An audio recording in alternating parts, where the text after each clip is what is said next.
Par conditions en agence. Le Grand Matin Sud Radio. Le petit déjeuner politique. 7h43, c'est Jordan Bardella qui est avec nous ce matin, vice-président du Rassemblement national et député européen. Oui, bonjour Jordan Bardella. Bonjour. Le Sénat, on va parler dans un instant des coupures de courant, de la réforme des retraites, mais le Sénat a dit oui hier, sous certaines conditions, à la PMA pour toutes.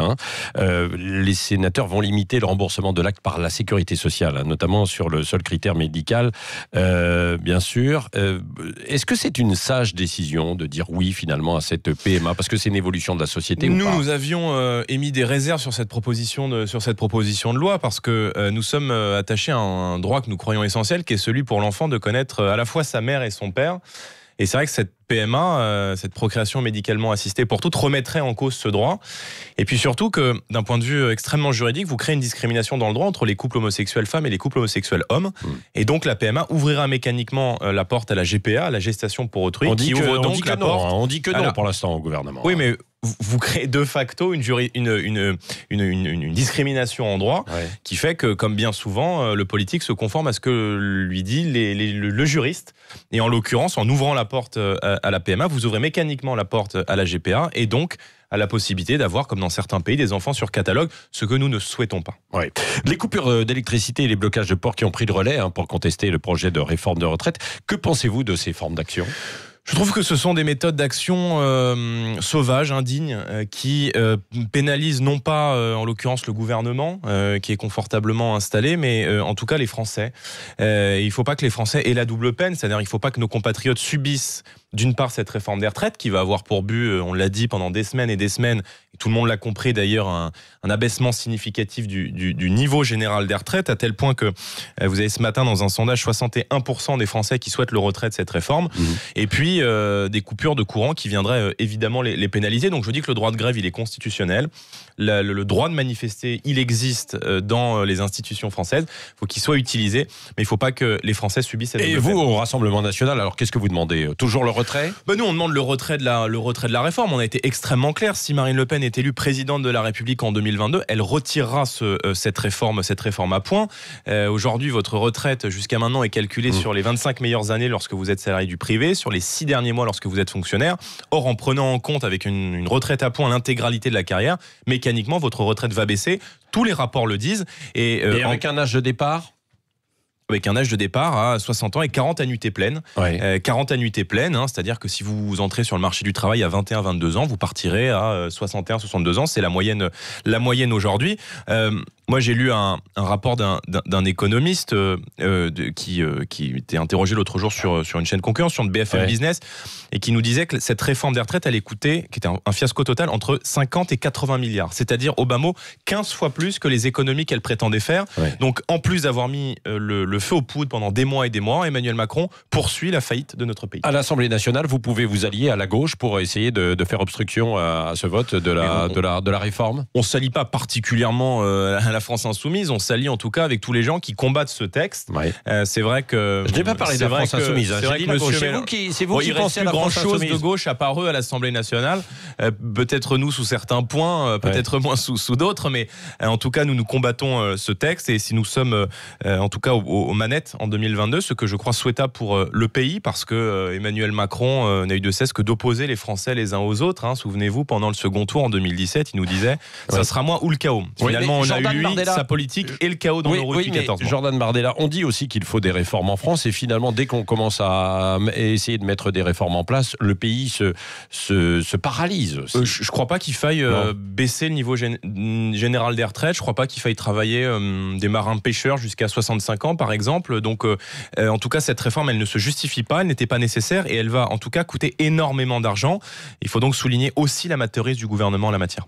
Est-ce que vous traitez de délinquants les gens qui coupent justement pour revenir à l'électricité, je dis que ce ne etc. sont pas des méthodes, et que peut-être sous couvert de bons sentiments, c'est-à-dire sous couvert de contestation. Donc vous êtes contre vraiment d'un texte. Oui, je suis contre toute forme d'action illégale, toute forme de violence, toute forme de pression, qu'elle vise les manifestants, qu'elle vise les policiers, qu'elle vise le gouvernement. Je pense qu'on peut parfaitement, en démocratie, s'opposer sans violence et combattre un texte sans violence et sans en tout cas pénaliser les Français par ces coupures sauvages. Oui, dans l'affaire Benalla, il y aura peut-être un rebondissement avec un document qui est publié par Mediapart. On verra ce que ça se donne, mais un témoin clé qui dit que l'Élysée serait impliqué dans l'affaire des coffres-forts. On n'a pas encore. Il faut aller encore plus loin dans l'enquête.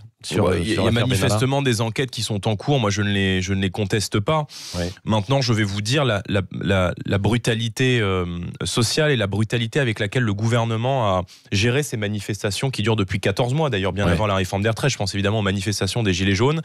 Ne doivent pas faire oublier la faillite totale de l'État et du gouvernement dans ses missions régaliennes. Ouais. Et on a appris depuis une semaine l'explosion de l'insécurité dans notre pays, l'explosion des chiffres de l'immigration qui sont sortis avant-hier. Le nombre de demandes d'asile dans notre pays a quadruplé en 10 ans. Et en tout cas, Christophe Castaner a totalement failli dans ses missions. Donc que ce soit en matière économique, en matière sociale, en matière d'unité du pays ou en matière, comme c'est le cas, d'insécurité ou d'immigration, eh bien, le gouvernement a totalement failli. Et c'est vrai que Emmanuel Macron voit notre pays comme un hall de gare où à peu près tout le monde peut rentrer, tout le monde peut faire ce qu'il veut.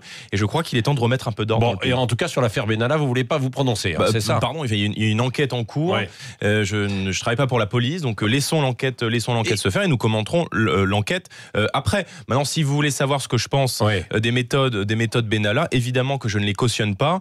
Et c'est vrai que et lui maintenant qui fait le buzz aussi sur les réseaux sociaux. C'est vrai que le déploiement de moyens, le déploiement de force qui a été mis en œuvre par l'État dans le cadre des manifestations des Gilets jaunes, par exemple, c'est vrai qu'on aimerait en voir le quart dans la lutte contre l'insécurité au quotidien. Ouais. Parce que pendant que dans Paris on sort les canons à eau, mais je peux vous dire que de l'autre côté du périph', dans les banlieues, là, c'est impunité totale pour les voyous qui font régner leurs lois. Oui, Emmanuel Macron est en Israël aujourd'hui pour commémorer le 75e anniversaire de la libération du camp d'Auschwitz.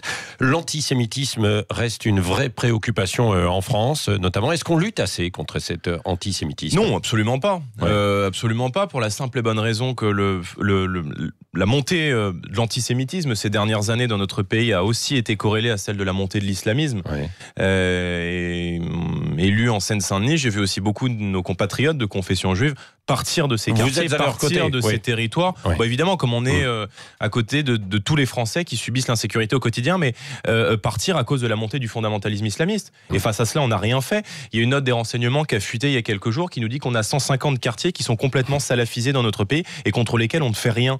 Pourquoi on ne ferme pas les mosquées radicales? Pourquoi on n'expulse pas les fichiers S étrangers qui prêchent la haine dans notre pays, alors que nous venons de fêter il y a quelques jours les 5 ans des attentats de Charlie et que beaucoup de Français se demandent pourquoi est-ce qu'on n'agit pas contre une idéologie qui nous a déclaré la guerre, alors même que dans des pays arabes qui ont été touchés par les attentats, je pense à la Tunisie ou à l'Égypte, et ben là-bas on a fermé les mosquées radicales. Pourquoi? Et on a mis par exemple dans certains pays les frères musulmans comme sur la liste des organisations terroristes. Oui, c'est ça. Et là vous avez des craintes pour les municipales avec justement d'infiltration sur certaines listes, c'est ça? Il existe manifestement des listes communautaires, des listes qui sont infiltrées, mais je pense que l'insécurité, l'immigration et le communautarisme d'une manière générale sont les angles morts d'Emmanuel Macron.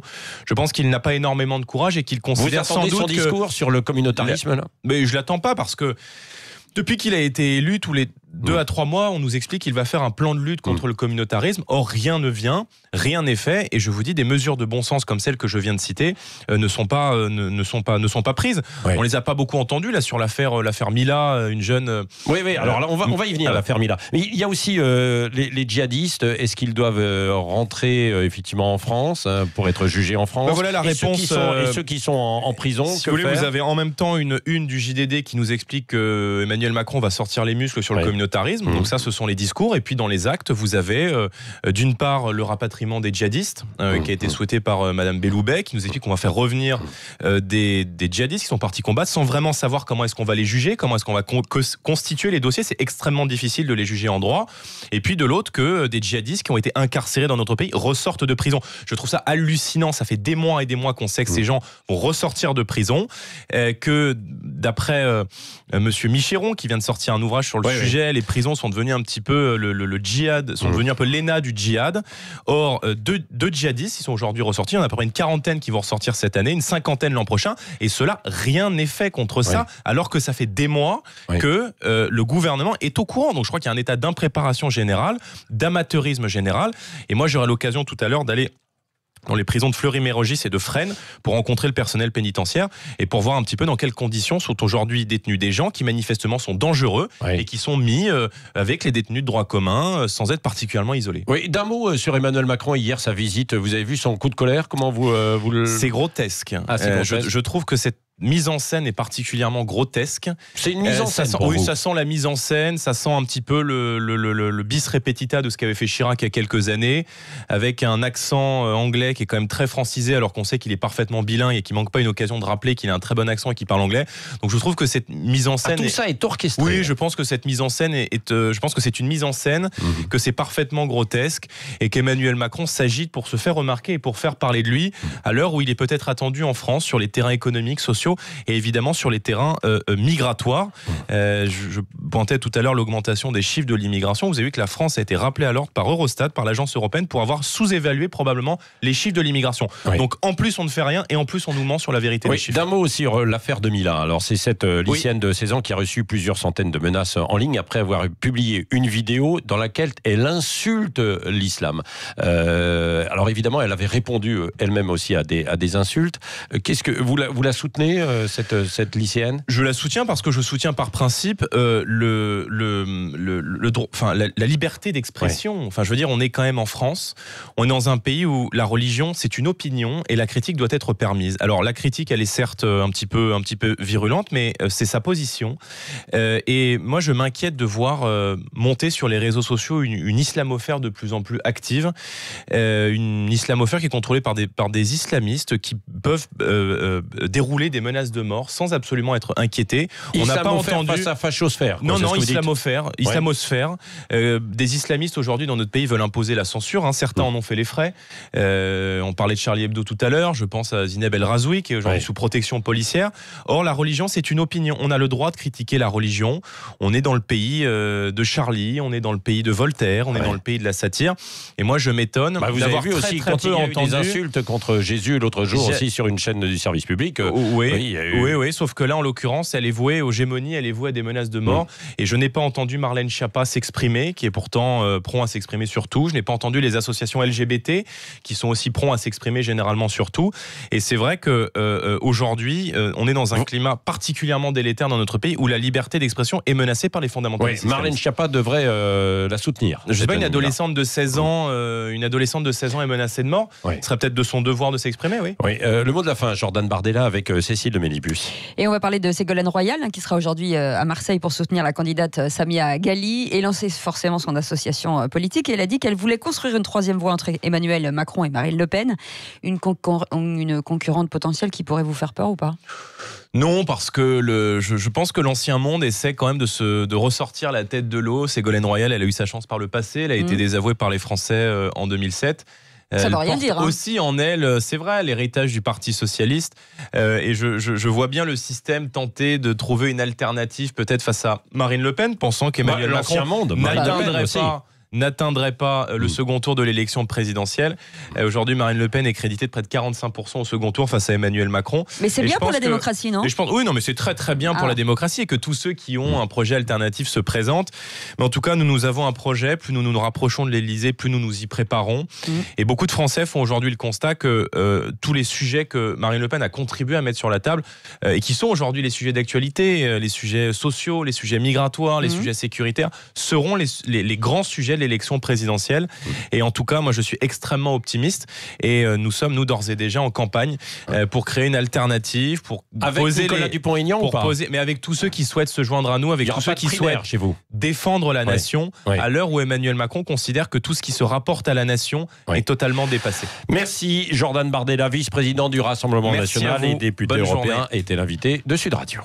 Restez avec nous dans un instant, on reviendra sur le coronavirus en Chine qui pourrait éventuellement frapper la France. Il est 7h57. 5h-10h, le Grand Matin Sud Radio.